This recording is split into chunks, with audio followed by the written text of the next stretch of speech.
ये कक्षा 10 के समांतर श्रेणी की प्रश्नावली 5.1 का प्रश्न 2 है। इसमें देखिए अभी हम पिछले वीडियो में कुछ बता दिए इसके सूत्रों के बारे में। एपी अर्थात समांतर श्रेणी को ऐसे लिख सकते हैं, पहला पद ए, दूसरा पद ए प्लस डी, तीसरा पद ए प्लस 2d, चौथा पद ए प्लस 4d, ऐसे बढ़ता जाएगा। इसमें डी जो है सार बनता है, यानी पदों के बीच अंतर जो वो है। और अगर श्रेणी के n पदों का योग आपको ज्ञात करना है, यानी ए का nवां पद अगर ज्ञात करना है, योग नहीं, ए का nवां पद ज्ञात करना है, तो ए प्लस n माइनस 1 गुणे डी। तो यहाँ जो पहला प्रश्न दिया है, दूसरा प्रश्न दिया है, दी गई समांतर श्रेणी के 4 पद लिखो। पहला सवाल इसमें दिया है फर्स्ट, ए बराबर 10 दिया है, डी बराबर भी 10 दिया है, यानी पहला पद भी 10 है और सार बनतर भी 10 है, तो इस श्रेणी के 4 पद लिखने हैं।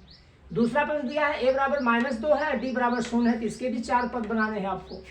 तीसरा है ए बराबर 4 है और डी बराबर -3 है, तो इसके भी 4 पद लिखने हैं। ये 5 सवाल दिया है, पहले में हम एक पहला सवाल लगा रहे हैं। यहाँ श्रेणी के 4 पद लिखना है, इसलिए पदों की संख्या n बराबर जो है 4 होगी। और हम निकालेंगे, पहला पद निकालेंगे, प्रथम पद ये बराबर 10, ये तो दे दिया है। दूसरा पद, दूसरे पद का सूत्र यहां पर लिखा गया है ए प्लस डी, हम यहां पर लिखेंगे ए प्लस डी, तो 10 प्लस 10 बराबर 20 हुआ। तीसरा पद ए प्लस 2d, तो इसको हम ऐसे लिखेंगे 10, ए बराबर 10 धन 2 गुणे डी बराबर भी 10, ये 10 और 10 दूनी 20 धन 20 बराबर 30 आ गया, यानी तीसरा पद 30 आ गया। 4 पद लिख रहे हैं। चौथा पद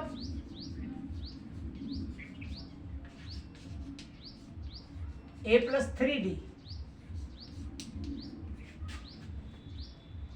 10 प्लस 3 गुणे डी 10, 10 प्लस 30 बराबर 40। तो जो एपी होगी, इसलिए समांतर श्रेणी अर्थात एपी बराबर 10, 20, 30, 40, ऐसे ऐसे ये आपका आंसर हो जाएगा। ऐसे हमको ये सभी सवाल हल करने हैं। यहाँ पर हमने इस सूत्र का प्रयोग किया है, अगर आप इसमें मान रखें तब भी आ जाएगा। पहले पद के लिए यहाँ 1 लिखेंगे, दूसरे के लिए यहाँ 2 लिखेंगे, तीसरे के यहाँ 3 लिखेंगे, चौथे के लिए यहाँ 4 लिखेंगे, ऐसे लिखेंगे, आता जाएगा। n बराबर 4 लिख देंगे।